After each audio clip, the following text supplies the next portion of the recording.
am Joelle, yes, from Peace of Mind.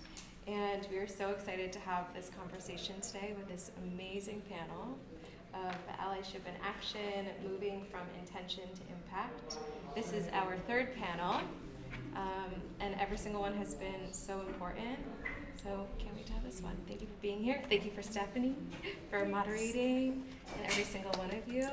And yeah, let's get started. Great. So again, many thanks to Peace of Mind Yoga, Counseling, and Wellness Center team for hosting this timely and important conversation, and again, trusting this panel to have the conversation. So this series of discussions is a reflection of Peace of Mind's commitment to advancing this conversation and dismantling all the isms and phobias across the country, starting here in Berkeley Heights and surrounding communities. So just to give you a sense of what the program is going to go like tonight, we'll have a few introductions from everyone on the panel. Then we'll have maybe an hour or so of Q&A from the panel. But during that time, I'll ask if you can think about questions that you have or comments that you want to make, feedback that you want to share, because we'll hold the last maybe like 15 or 20 minutes or so for open Q&A from the audience, and then Josie will come back to close out. So with that, I'll go down this way, starting with Angus, and ask everyone to do a brief introduction. Hi, my name is Angus Chen. I'm a board member of the Berkeley Heights Diversity Council and a member of the the Berkeley Heights Environmental Commission. I've been, doing this work probably off and on for 20 some odd years or so, maybe more, 30 actually. And so I'm happy to be part of this group and, having like-minded individuals in town to push these things forward. Hi everyone, my name is Danielle Heitmann. I'm a therapist with Peace of Mind Yoga, Counseling and Wellness Center, specializing in complex trauma therapy and also spirituality, the integration of that, and narrative therapy, which really looks at how stories get told and how you tell your own story, how people tell stories about you. And I'm very interested in standing against stories that are oppressive, that marginalize people, that make people invisible. So that's definitely something I'm passionate about. And I also serve as co-chair on the legislative committee for the New Jersey Coalition Against Human Trafficking. So there's a lot of justice work that I do on that level as well. Hi, I'm Amy Steinbauer, and I'm the library director at Berkeley Heights Public Library. If you haven't been, you can stop right up afterwards. Pretty easy commute to the panel. I've been working in libraries for, let's say, over a decade, and libraries seek to be places where everyone and anyone can come and utilize our space, our services, our collections, and it's very at the front of our brains to be ensuring that we're being inclusive and diverse, and from the books we select to the programs that we have. So this has always been a part of my work as a librarian. My name is Ethan Russo. I'm currently a student at Rutgers University, where I'm majoring in psychology and doing a minor in statistics. And if I'm not doing that, I'm usually taking a sociology course. And that's mainly what I'm doing. And then 2020, I somewhat accidentally, I guess, started like a protest after the murder of George Floyd that got around like 1,500 people together in Summit. It's a beautiful accent. Sorry. So I'm Stephanie Reed. I am both a communicator and an educator. In a previous career, I was a corporate communications consultant and employee, and toward the end of that piece of work, a lot of what I did was around, the work that I did was around diversity, equity, inclusion, belonging, and justice, actually at Rutgers University. Now I've transitioned into early childhood education and am bringing both my interests in that work along with access and communications into early childhood education. So finding that all the pieces of my life are really coming together in a great patchwork. So creating this beautiful quilt of all these different aspects of me and sort of what's needed in the world, and I'm loving it. Yeah. And so with that, we'll start the conversation. So I'm going to start with just sort of a reflection on a letter that James Baldwin wrote to Angela Davis in 1971. So it read, "Some of us, white and black, know how great a price has already been paid to bring into existence a new consciousness, a new people, an unprecedented nation. If we know and do nothing, we're worse than the murderers hired in our name. If we know, then we must fight for your life as though it were our own, which it is, and render impassable with our bodies the corridor to the gas chamber. For if they take you in the morning, they will be coming for us that night." That fully encapsulates, right, the spirit of allyship, solidarity, interconnectedness, and it's a message that rings true today as much as it did 50 years ago, more than 50 years ago.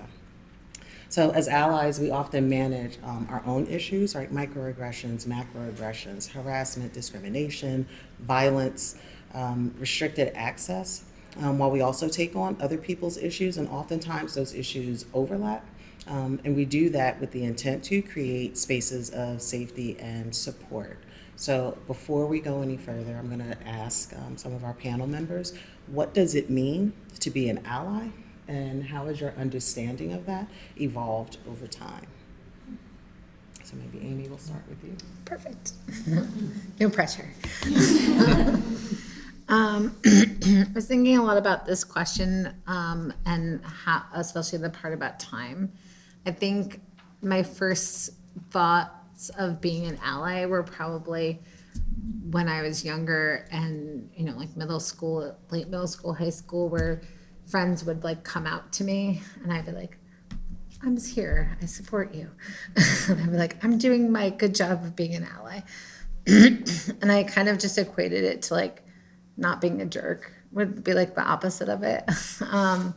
But over time, it's been more about like having space and questioning and being curious. And I think about, again, as part of my practice, I took like a 2-year kind of like course.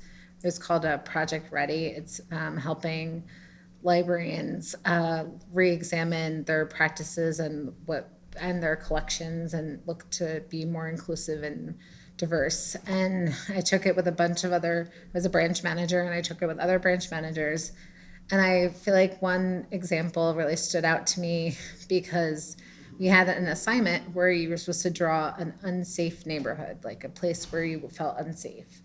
And so I thought, I was like, oh, everyone's gonna have the same example. I'll have like, I drew a picture, not a great artist, but I drew a picture and there was like broken glass on the street and wires on like barbed wires on the windows and uneven sidewalks. And I brought it to the group and we were sharing our pictures, and a lot of us had very similar pictures.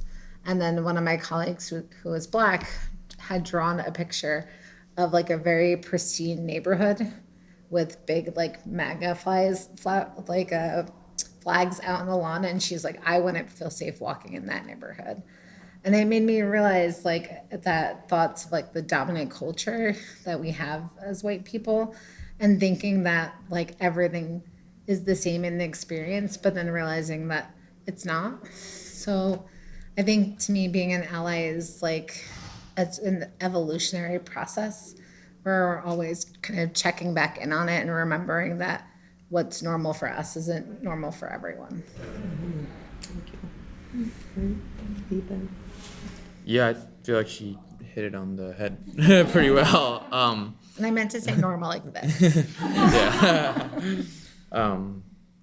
Yeah, I feel like to some degree, like the answer's kind of in the question, where like being an ally kind of is, like you said, like an evolutionary process. Like it's not just like, oh, like I got it, like that's good now, I'm an ally, like we're good.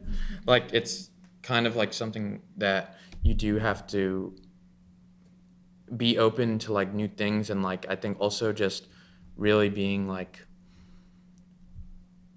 open to like other people's experiences and like what their perspectives are and everything, because it's like you said, we don't know everything and our perspective is limited. So I think, creating space that, people can feel comfortable and safe sharing those perspectives, and that they won't be like judged or persecuted for, those things, or like invalidated that they're real or happening. So, I think that's kind of where my understanding of allyship has like mainly gone from, because I think I also kind of started out like, oh, as long as I'm not like actively contributing to the problem, I'm the solution. So, but if that's how like not every 9 out of 10 people are, then they also might as well not be there if they're not doing anything. So, yeah. You want to add anything? Well, for me, growing up, the first place I grew up was a town called Verona, New Jersey. So I was pretty much the only Asian kid for miles, right? And so I was often in a natural state of feeling persecution, a lot, and I was always struggling to assimilate, feeling like I had to be more American than everybody else, So the first thing when I was 5 years old, I was born here, but I didn't speak any English yet because all my parents only spoke to me in the native dialect. And so I got sent to ESO, which was a great experience. And I say, it focused attention on how to speak, but that also put its own layer on mentally always thinking about how I was speaking, and it also made me focus a lot on growing up. I had this, almost this inverted racism, on myself and in my culture, because, I would often see family members. I went to a church that was Chinese, and, a lot of people, immigrated here, so they had accents, and I would particularly focus my attention on it. It would be a sticking point, and it was always a struggle for me to kind of get past that. And so once I left that town, coming back later was much better, but leaving there was a good thing.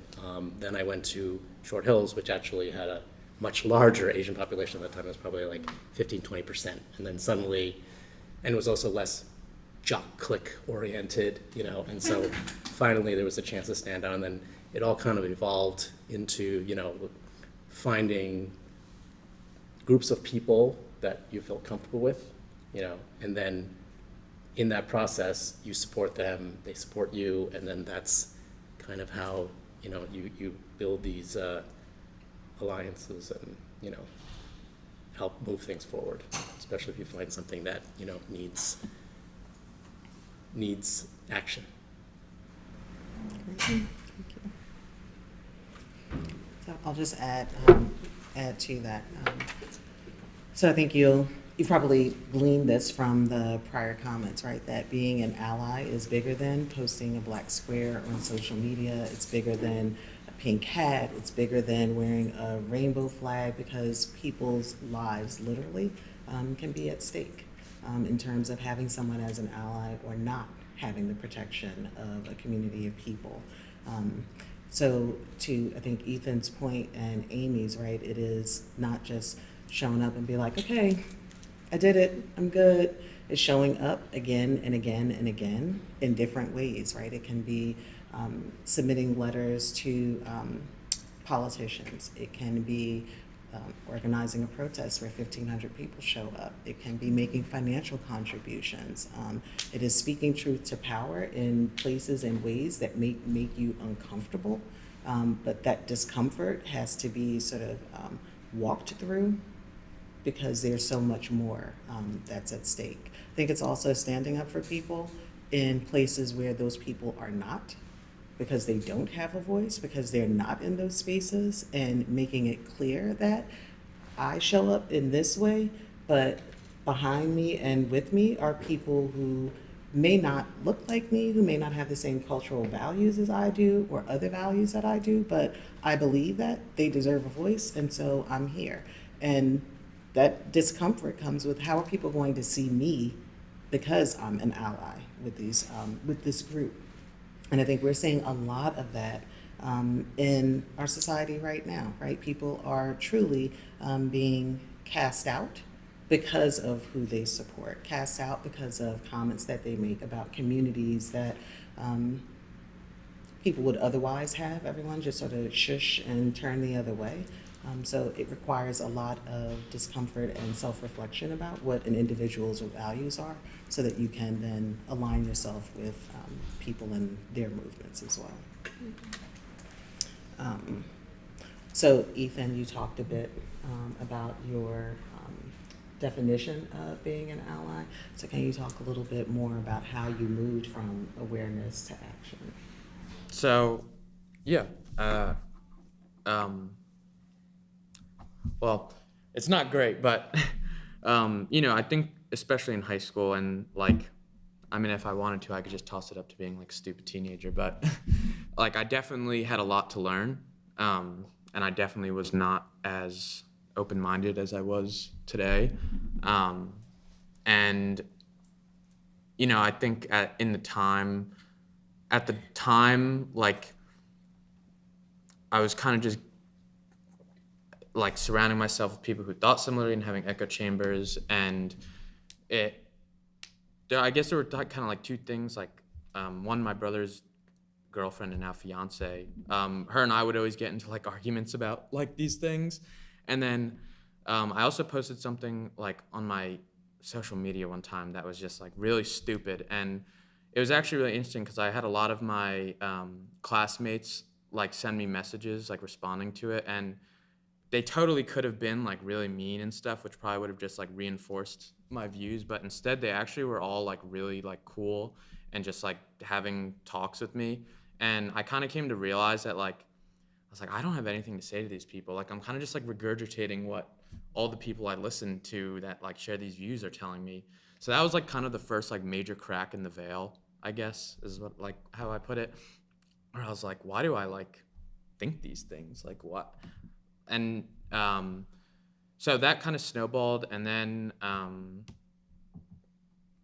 think when the video of George Floyd got released, that was kind of a whoa moment. And it was initially just my friend Amari and I were gonna just be on the sidewalk with signs. It was just supposed to be the two of us, and this is why I say it was somewhat accidental, because I just posted a thing on my Instagram story, and then I woke up and the police had called our house, and I had 4,000 messages, so it blew up into a lot more than I was anticipating. But I'm not unhappy with that. It's just I didn't expect it to get that big. So and I think from that point on, I really wanted to kind of dedicate myself to becoming a lot more educated in these things, and hence why I take a lot of cultural diversity classes, sociology, because I find it really interesting. And I think being educated and being aware about these things is really one of the best ways to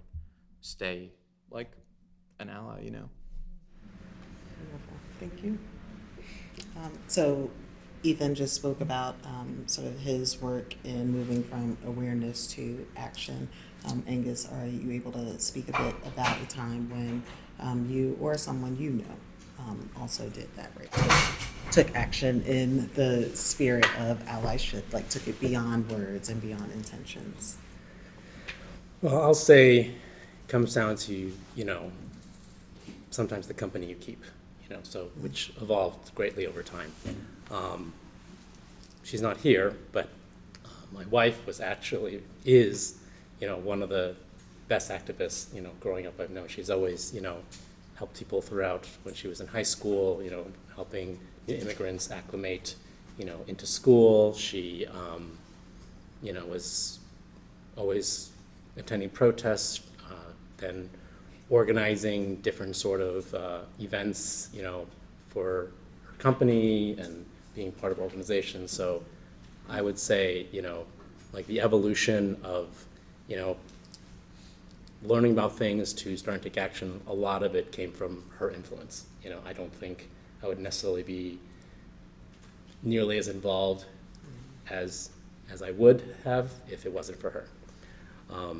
And that, in addition to that, because I'm kind of an extroverted introvert, naturally, so my natural personality is very sideline oriented, and it kind of takes a little push. So when you have people around you who can do something that can draw you out to go a little further than staying on the sidelines, and it doesn't have to always be much, but you just have to kind of get there. So being around people, like I have, a lot of the friends that I made through college, and my wife's friends as well. Some of them, let's see, there's these two guys. They're my best friends, from college, and they're twins, and they've, one's a lawyer and housing attorney for the city of New York, and then the other one does educational policy. So they're always, looking out for the needs of others in their work. And they also work for an organization that was fighting the sweatshops in Chinatown for many years. So they were pressing all like tables, marches, all those things. They did a lot of those things, which was really great. And just seeing them, and between them and then there was a person by the name of Corky Lee. Corky Lee was a famous Asian American photographer, and he had documented the Asian Americans for 50 years. And so he had captured them quite a bit. So there was a documentary about his life. And then I got to see my friends in different spots throughout the film because of how involved they were. And so I think, they always inspired me to take action and, and draw me out. And then, I also can credit somebody like fellow board member of the Diversity Council, Ayanna Joseph, who's sitting in the audience. She's also someone who's always taken a lot of action over the years and, been an inspiration. Awesome. Thank you. So let's talk a little bit about practical ways to incorporate allyship actions to help eradicate oppression. I think we've heard a few examples and some of the responses that we've had so far. But Danielle, if there's anything you'd like to add, that'd be great. Sure. So as I was reflecting on this question, I thought of 3 practical ways that have helped me in my own journey of allyship. So I'll just sort of categorize them in 3 general things. The first is becoming educated yourself. And by educated, I don't just mean like reading books. I think especially listening to the voices of those who are affected. So centering the voices of those who are being marginalized or oppressed in any community. And for example, as a therapist, taking on that responsibility to do that education myself and not putting it on the person who has a marginalized identity. That's super important. So I do the work that I need to do to educate myself. The second piece is that inner work, which is sort of like looking at places in my own life where I may have been marginalized or silenced or any kind of exclusion, recognizing with as much empathy as I can that situation of somebody else being in trying to put myself as best I could into their shoes, knowing that I'll never share the experiences of my life is uniquely my own. But then also looking at the areas of privilege. Where am I benefiting from systems of oppression?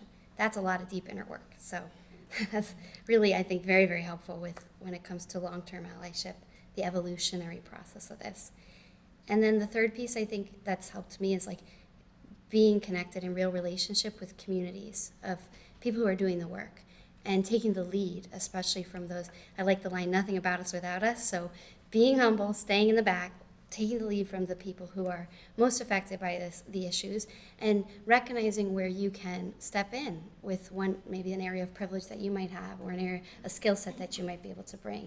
But it's not, charging forward with my own ideas. It's really taking the way back seat and trying to be of service in relationships. So those are some ideas that have helped me.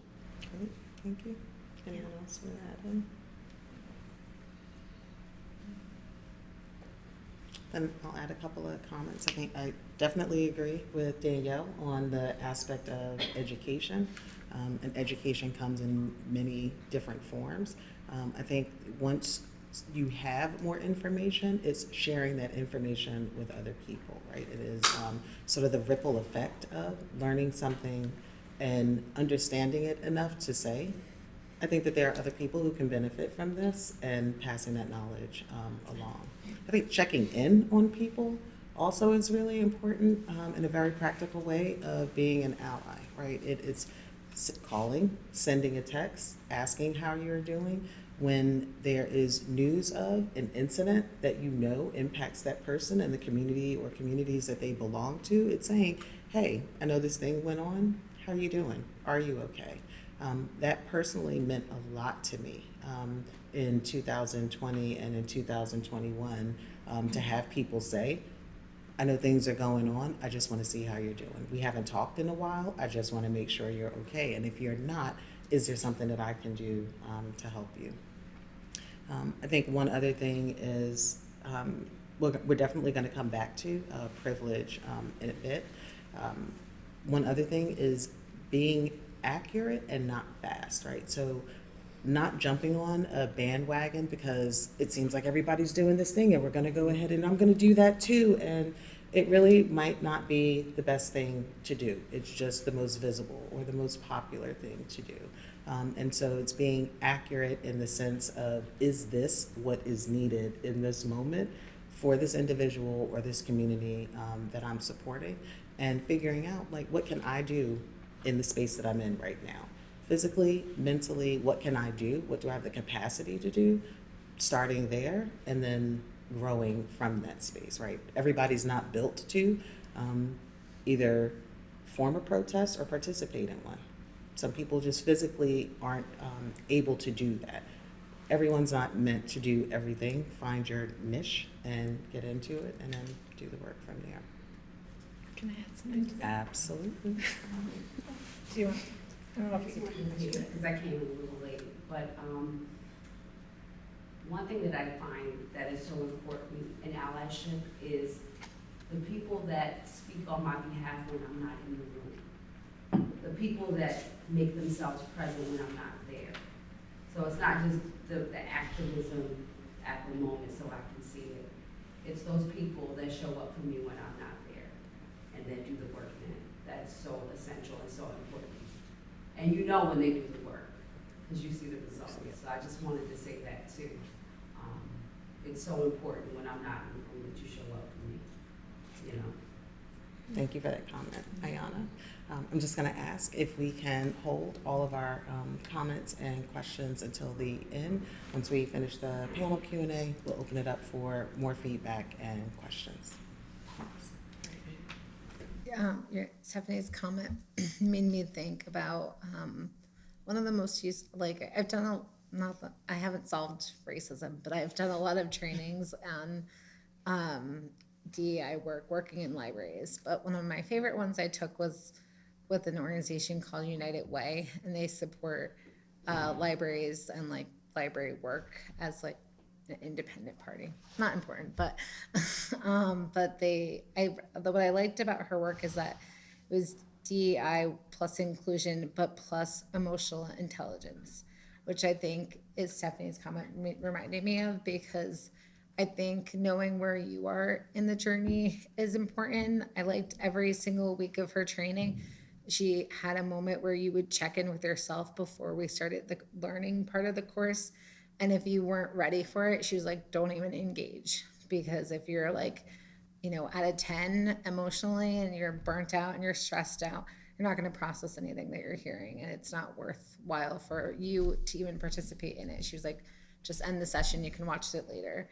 And I think that that's really important, because some of the practical elements, and that's kind of why I started with my maybe bad joke, because a lot of times people think they do a training and they like check it off and they're like, I'm done. I'm no longer racist. I took a course, like it's done. And that's not what the work is about. And there's no conclusion that will be like that. And I liked her so much. I tried to get her to come to the library I was working at, because I really liked how she just broke it into how it's just a journey. It's a lifelong journey that you'll always be working on if you're willing to do the work for it. And it's frustrating when you're in organizations that tries to explain things away by doing one training, and not only you checking off, like I individually took the training, but having an organization that's like, we had our staff take a training, check, we're done. And not realizing that it's not about just listening to something. It has to be that emotional part where you have to kind of check in with yourself and like, how am I carrying this work forward? Just like anything that you learn. If you take a course and you are like asleep in the course and you're not doing the homework and you're not like studying, then you know you did take the course, check, but did you learn anything?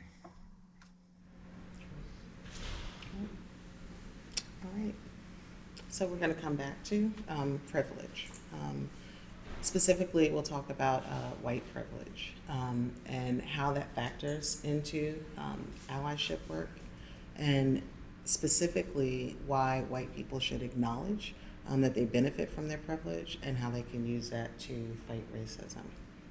So I don't know if Danielle or Amy, and I'm calling on you because you've mentioned it already, just to be clear. So if either of you want to start the response. I could start. I think for me, a lot of this, I just had a train of thought and it disappeared.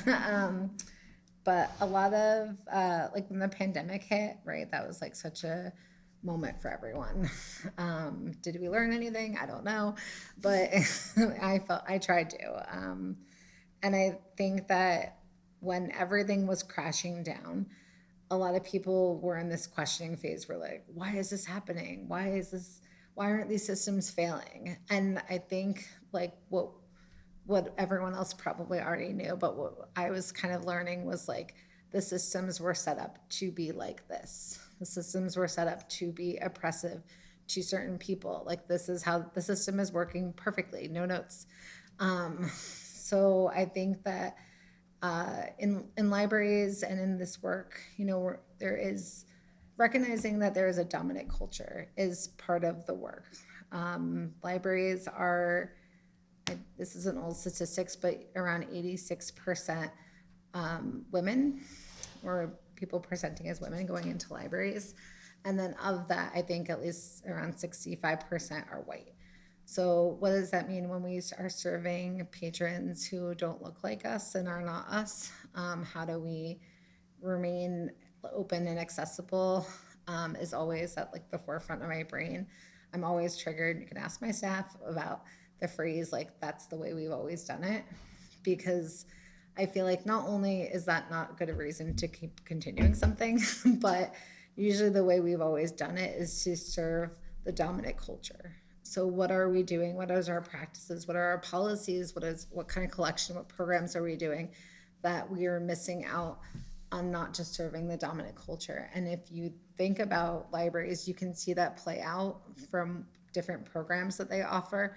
A lot of libraries, not a lot, but some libraries will have like Christmas decorations up. But if you don't celebrate Christmas or you're not Christian, that might feel unwelcoming to you in the library. So it's like, even from small decor decisions, it's like trying to remain open to different cultures, different perspectives, and just not have everything angled towards one perspective. That was an answer, right? Absolutely. Yeah, for me, the question of why is it important to acknowledge white privilege? I think that's it. Why does it matter to acknowledge that, and how can it help? For me, it's you know, I try to live with as much integrity as I can.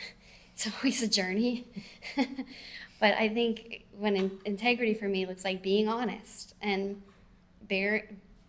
just calling it like it is, and living in reality.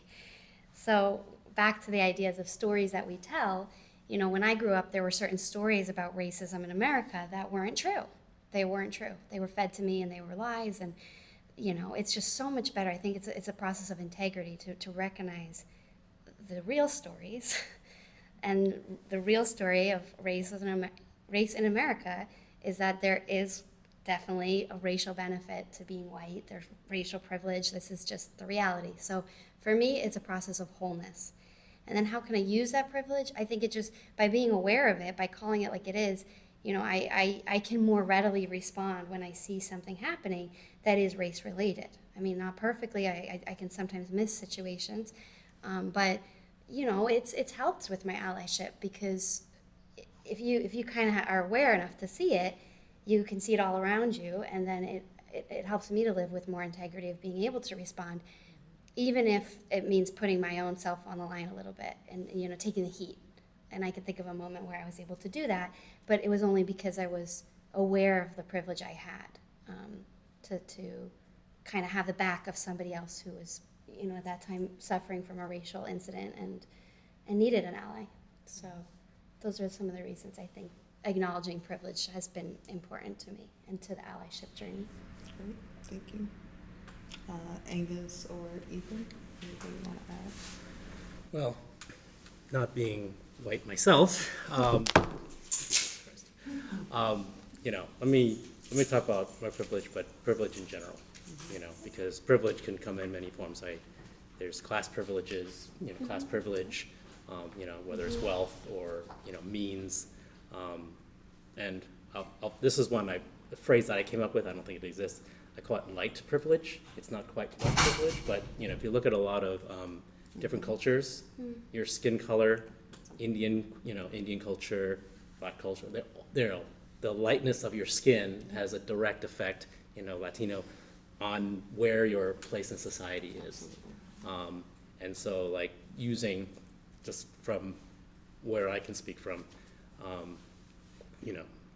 in the Asian diaspora, there is what they call I forgot the term for the East Asians, there's a specific term, but the Japanese, the Chinese, the Koreans, right? They're the light-skinned Asians. And then they tend to call the Southeast Asians, Vietnam a little less, but like Cambodia, things like that. They're and particularly Philippines, jungle Asians. And so that is the divide that happened. And then, when you intermarry, the way people see you, things like that. And, we're such an image-centric world in general. It's not even, culture.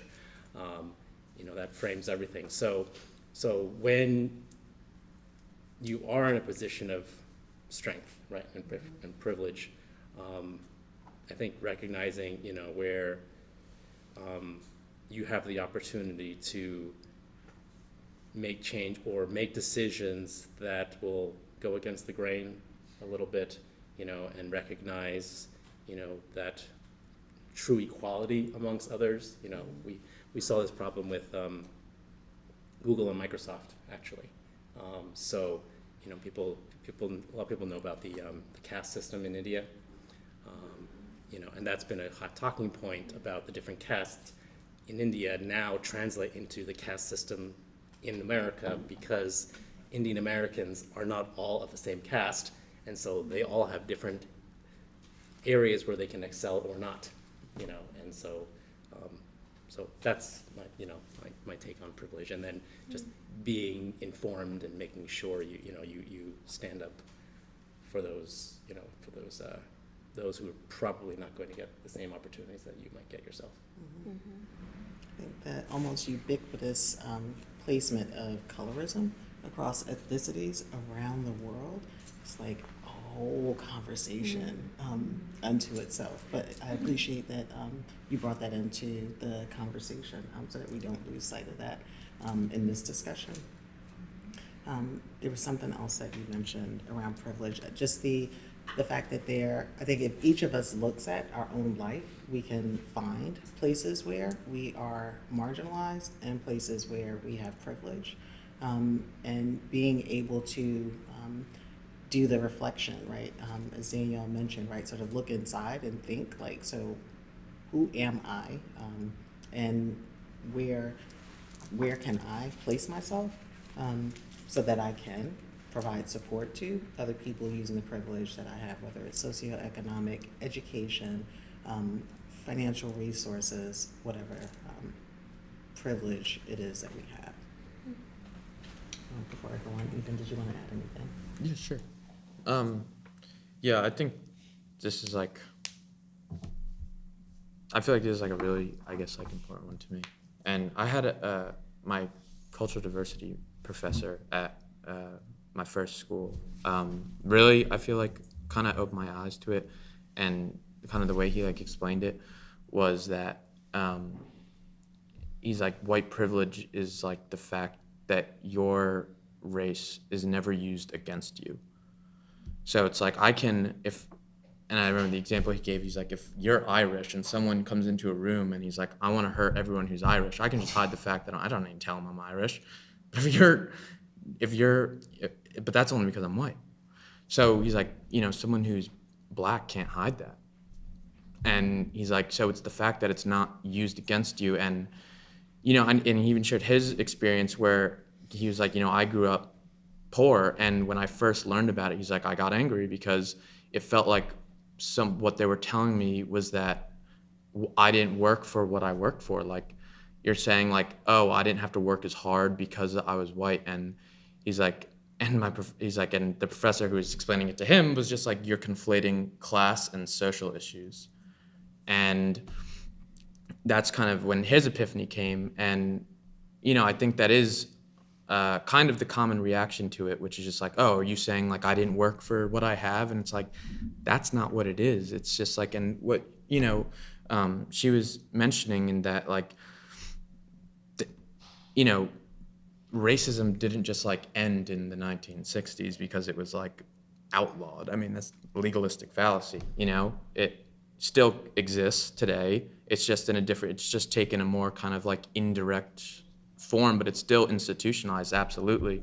So it is the way like the system is set up. So, and I think that kind of acknowledging white privilege is like really a fundamental like first step in moving towards action, because you have to acknowledge that like I'm a white dude, so in terms of social benefits, I hit the jackpot pretty much.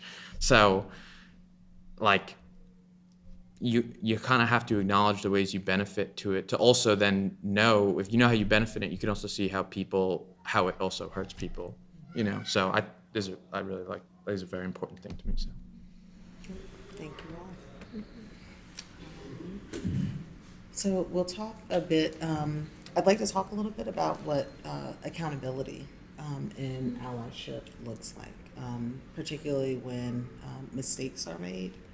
Does anyone want to speak to that? If not, I'm ready to.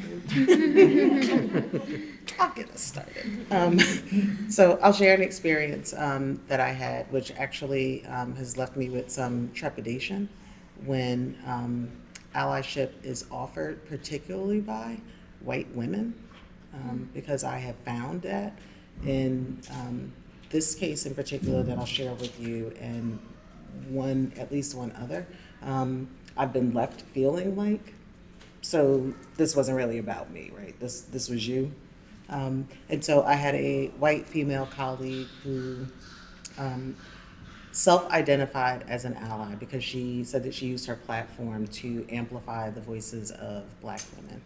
And in doing so, she endorsed me for a position that had a lot of visibility and was tied to work that I was doing around diversity, equity, and inclusion.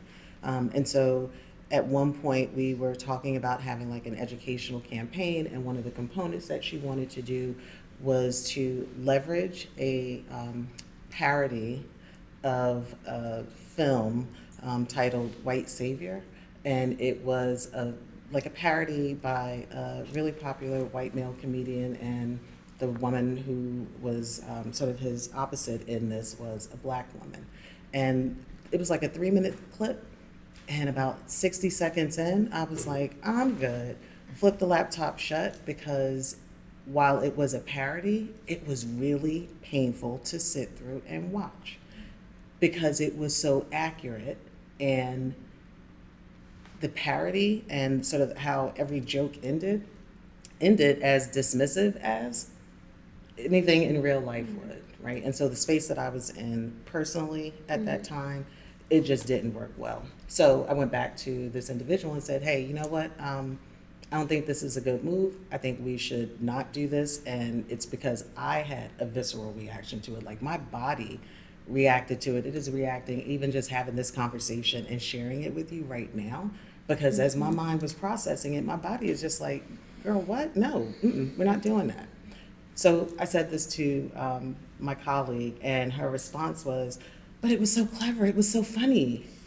Like, okay, again, no, we're not doing it, and we didn't. But the fact that this was someone who identified as an ally, who used their platform specifically to amplify the voices of Black women, but completely ignored how I was feeling, it really left me. It left me in a predicament where I still had to work with this person, but now knew I needed to work with them in a different way. So in terms of accountability, I would say humility is one thing. And what I'm speaking of in accountability are also things, it's not just what I expect from an ally, it's what I expect from myself as an ally as well. So the humility of admitting that there was a lapse in judgment, there was a lapse in what I said, I had a blooper, something that I didn't work out, and acknowledging that. I think Danielle said this, right? Like, everyone's life is unique, and I may not fully understand. There's no way I can fully understand someone else's experience, and acknowledging that I can't, but also affirming that what that person feels is totally valid. And what they need is absolutely important, and putting that at the center of whatever it is that I'm doing. Honesty is the other aspect of it, right? Being truthful about what I know and what I don't know, what I have the capacity to do and not do. And then the curiosity, the willingness to learn, to say, how can I help? How can I support?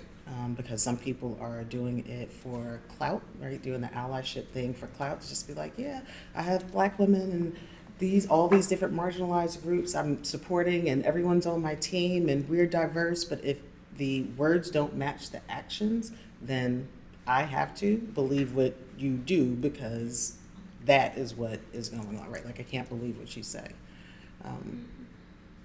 So yeah, that's my take on accountability. So it's humility, honesty, and curiosity are the things that stand out for me.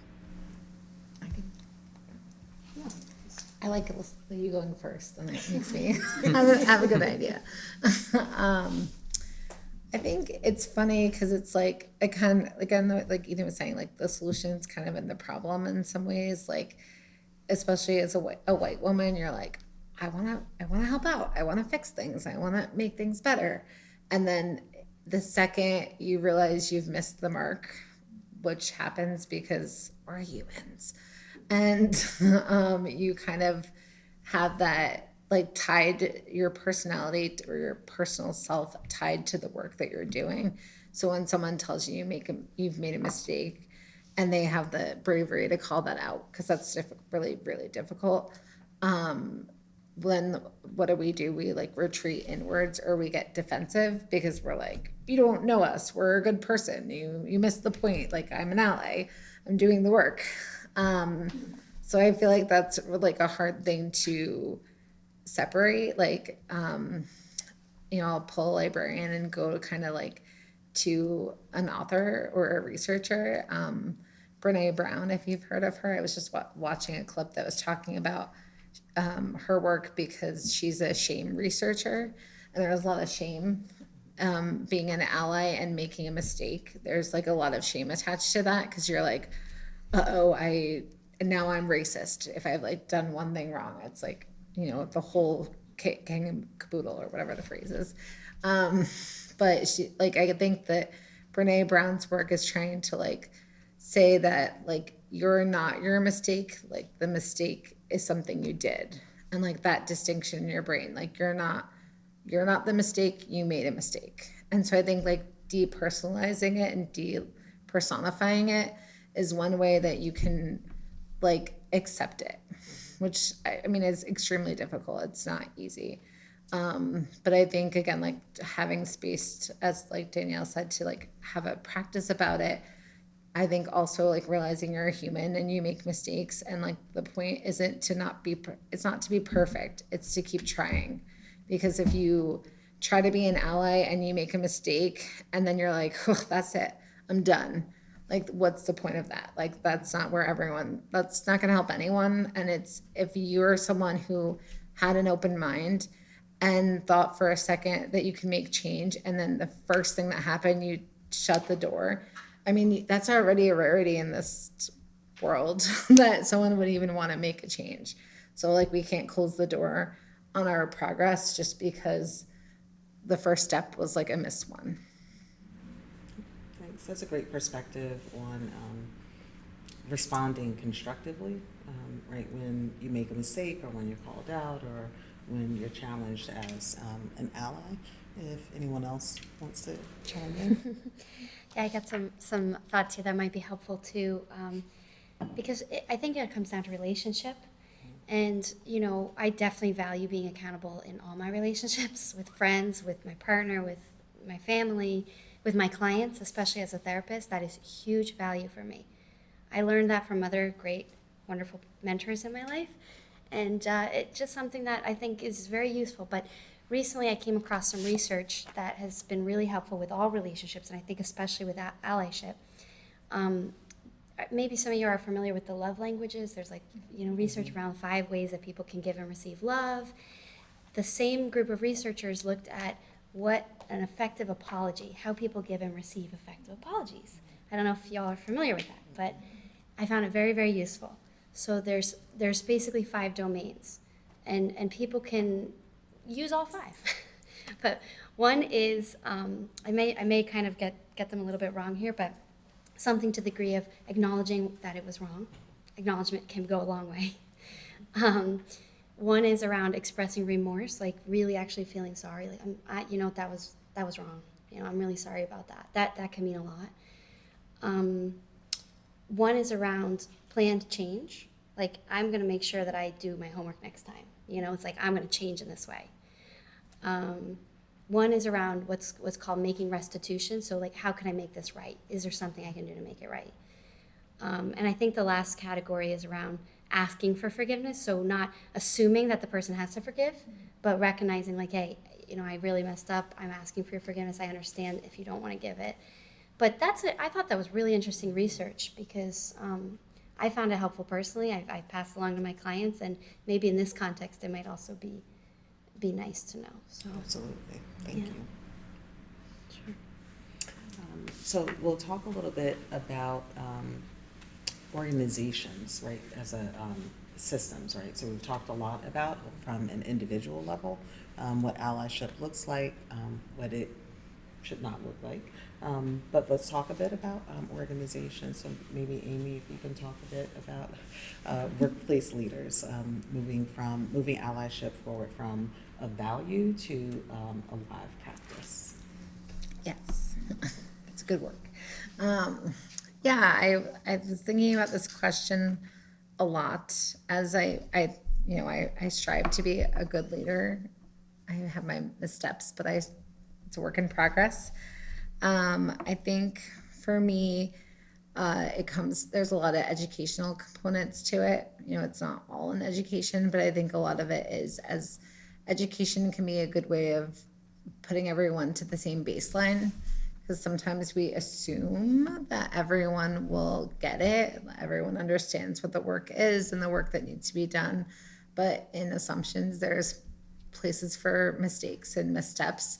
So like sometimes when I first started here, I had all staff just take a very basic training online about just like the right kinds of words to use to talk about DEI work. Just because, you know, if we're gonna start having conversations about being more diverse at the library, let's make sure our language is there, is one way of doing it. I think also having the ability to, as a leader, you know, if I see someone misstep, having compassion towards them about the correction, you know, not just being like, that was the wrong thing to say, but it could kind of, pulling them aside and kind of being gentle and remembering that, you know, or assuming a positive intent. Hopefully it's there. But I always try to assume that there isn't maliciousness behind it. And that's something I can do as a white woman, because it's not, the comments like that aren't usually directed towards me. But I think it's really important for leaders to have a growth mindset. Again, kind of that like we've done it kind of thinking is very harmful. It's having the ability to keep going on the journey, to keep learning more. You know, can you learn everything about even one race in this country? Like, there's just always something to learn. And it's important to, as a leader, not to think of things as like, I'm going to say the word wrong, but it's like monolithic, like just like, you know, one experience means everyone's experience.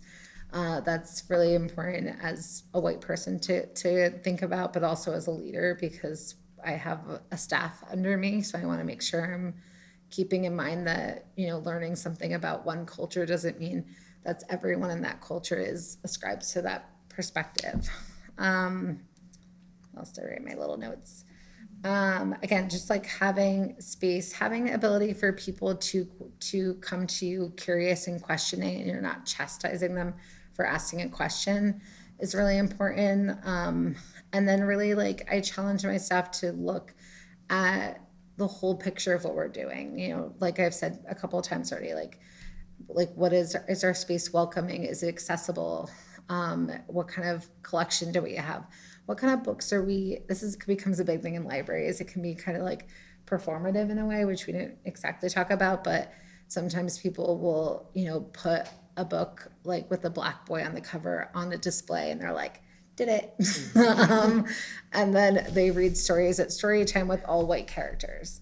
Or they, one of my biggest pet peeves is that we just use he to describe every like non-gendered character. So like I'm really on it to not do that. Like I will try to use like they or them for different characters, especially if they haven't gendered it. Like you'll read a book about a porcupine, and half the people who read, no, I'm sorry, probably 75% of people who read that book would say he did this, he did that, even if the author didn't say that in the story, because we're just used to everything being like a male perspective. So I'm always challenging that to be different. And if it doesn't mention a gender, I either don't, or I might make it feminine, just to kind of like throw it out there that the world is not just men. That's one of my small like little changes I can make. But like letting my staff like try different things, checking in with them, really looking at not just like what they're putting out there, but like how we're doing the work, I think is really important. We should all be so lucky to have a librarian like you in each of our towns, but okay. So what about signs that an organization is legitimately embedding allyship into its culture and not, as Amy said, sort of checking the box? Does anyone have anything to comment on that? I can like slightly answer. Yeah. Well, this is my first semester at Rutgers, and all things considered, Rutgers is a wonderful school in terms of what they offer for like diversity and everything. But I will say though, when I got accepted, I had to do like a bunch of like prerequisite like coursework before I was able to like register for my classes. And a lot of it was just like basic like upload a photo and stuff.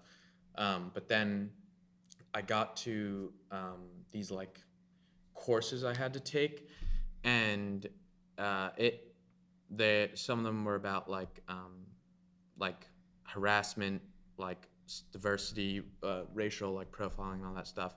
And I mean, you literally like not verbatim checked a box when you were done. Like it could not have been more like check a box and just get it over with. So didn't feel like great about it, and I just feel like that stuff isn't usually, it's like it's set up for people to like, you know, be watching a TV show while they do it, to just get it out of the way pretty much. And my previous school, which was CCM, I know for the majors required, and I'm pretty sure Rutgers does require this, but I could be wrong. But at CCM, you're required to take like a whole course and pass it for cultural diversity, and I believe a second sociology course in the realm of something like that. And I think stuff like that is a little more like not saying I guess it can't be like box checky, but it definitely feels a little bit more like, substantial, and like they're actually trying to like educate you and like show you these things when it's like you're dedicating a whole semester to it, rather than just like an hour of your time like watching these like stock photo videos about like, things that just are not like actually teaching you. Great, thank you. You want to? Oh, it's a small thing. I hadn't thought of this before, but my first job after I got my master's in social work, I worked at this organization where it was diverse. It was diverse in education, socioeconomic status, race, ethnicity, and language, and age in the working population. And it was a small group. And now that I'm thinking about it, I think that there were so many small things that allowed for us to show up as employees, and it sort of felt like the norm was we could bring our whole selves, and that was nice. That was really nice. And so I just think that maybe that's a sign if an organization's really kind of doing the work, there's a sense that differences aren't threatening, they're really just celebrated, and they're welcome just in sort of how you show up to a meeting. If you just say, I'm having a hard day, it's like there was something about the realness, I think, that was really cultivated in that agency. So that's maybe one small sign that suggests it's kind of like integrated into the practice. That's a big sign. That's a big green flag. Yeah, it was a green Green flag. flag. It really was. Can I have a tiny comment? Of course. And I think another thing to look at is who makes up their board of directors. When you look at that and you see that it's all white men, then whatever verbiage they're saying to you, you're like, okay, because they're not walking the walk, in those moments. And that's sometimes I have used some white privilege to be able to question that, especially in libraries. Those numbers I talked about earlier, 86% being women, the rest being people present as men. When you look at the leadership in libraries, mostly men. I think some other signs are organizations that invest in employee resource groups, right? Because then you have groups of people who self-identify as being a part of a community, as well as people who are outside of that community who want to support and learn and support in different ways the people that are in that group. I think it's also encouraging people to speak up and speak out with confidence and without the fear of retribution. And the retribution isn't always you're going to lose your job. The retribution can be you're going to be left out of important decisions and meetings and conversations. So sort of running the gamut on that. I think it's also eliminating the fear of people speaking out by not rewarding people who are bullies.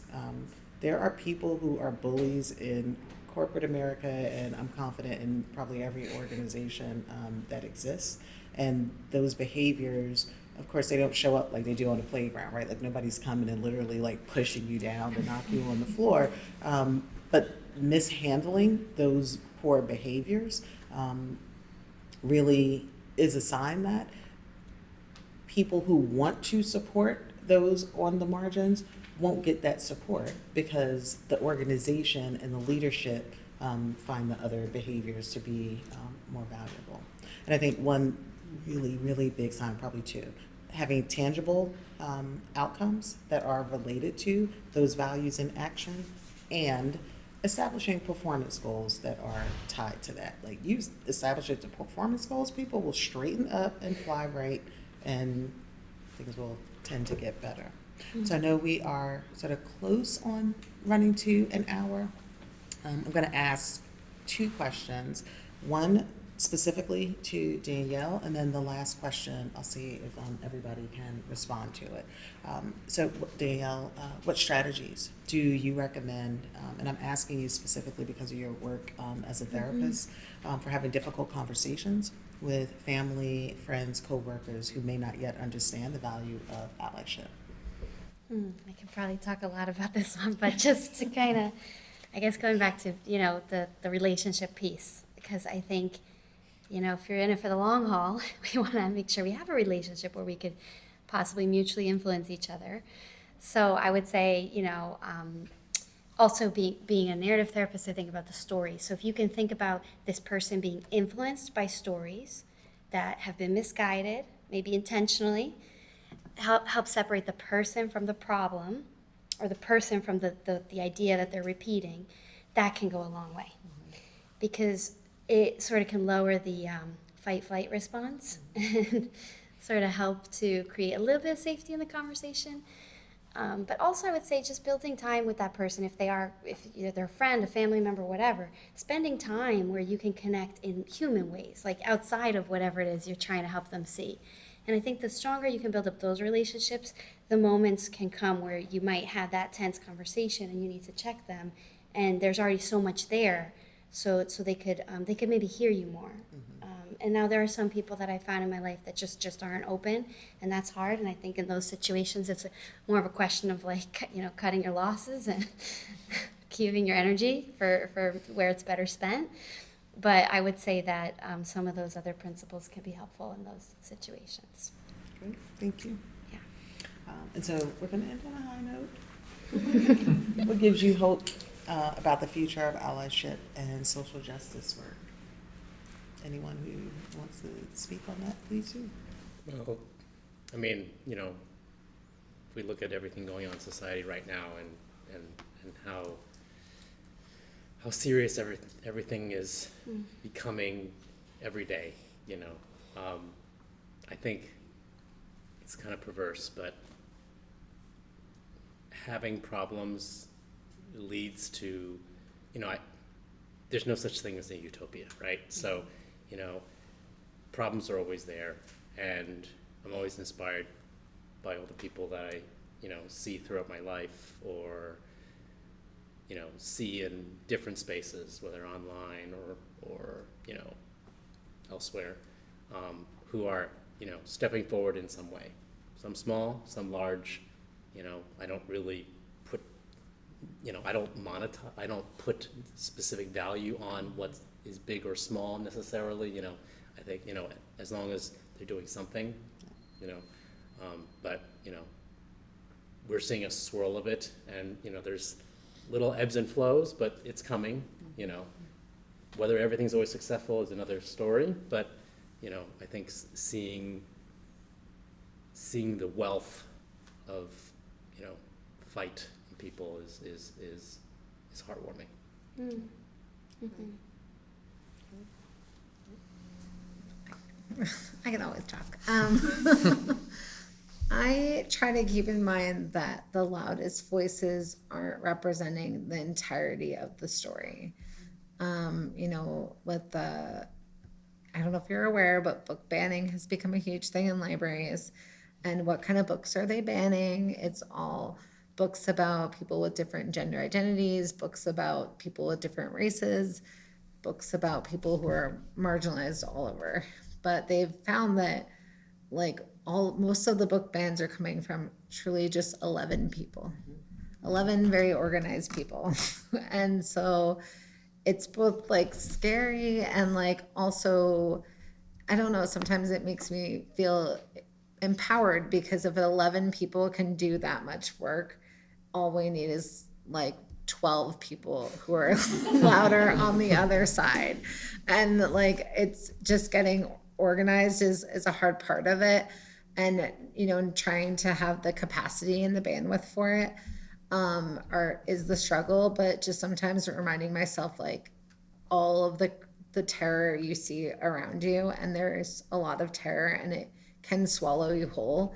And that's what they want you to, that's what that kind of scary thing wants you to do, is to get swallowed whole and go back to bed and just let it all consume you.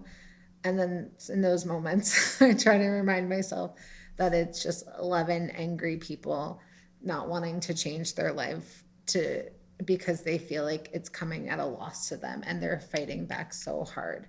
But all we need is 12 people, and there's sort of 12 people in this room, so we can push forward.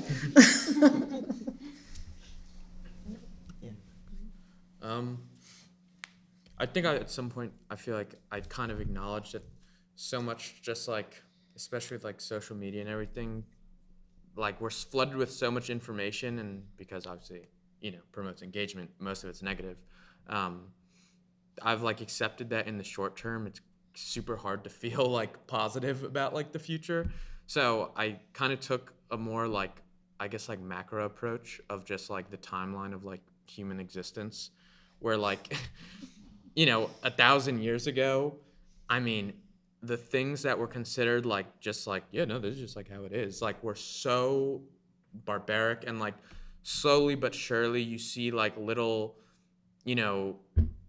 liberties and revolutions that spark change, like, and slowly but surely it's like in the 1500s, indistinguishable from the 10 from like 900, and then 200 years later it's like all indistinguishable again. So it's like progress in terms of like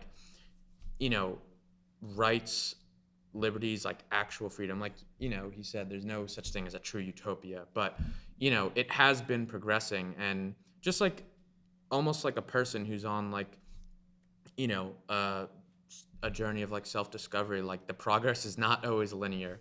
There's going to be bumps, there's going to be dips in the progress, but I do like to believe that over time, like we've seen with all of human history, progress will continue, and it will go in like the direction that we are hoping it goes in.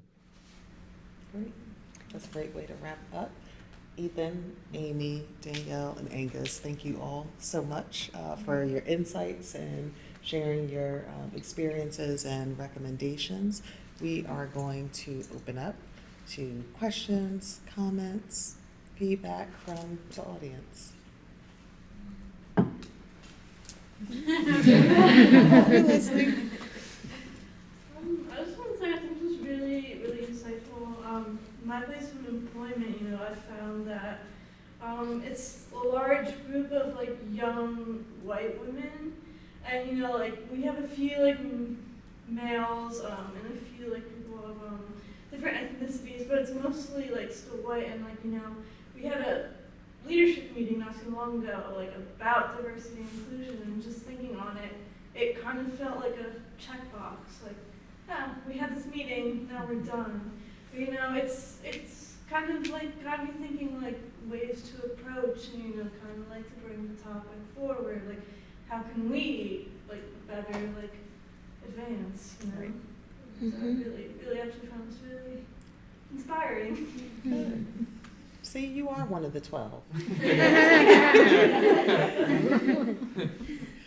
Thank you. Anyone else? All right, well, thank you everybody for coming. Thank you to our panelists. Thank you, Stephanie Reed, as always, coming in and just, yeah, and we have our Race Amity Day coming up with Peace of Mind on Sunday, June 8th, if you're around, from 10 to 12, to continue the conversation and continue to do the work. And yeah, thank you everybody. Thank you. Thank you. I'm sorry Chris couldn't be here, but Josie and Joelle did a phenomenal job pulling everything together as well.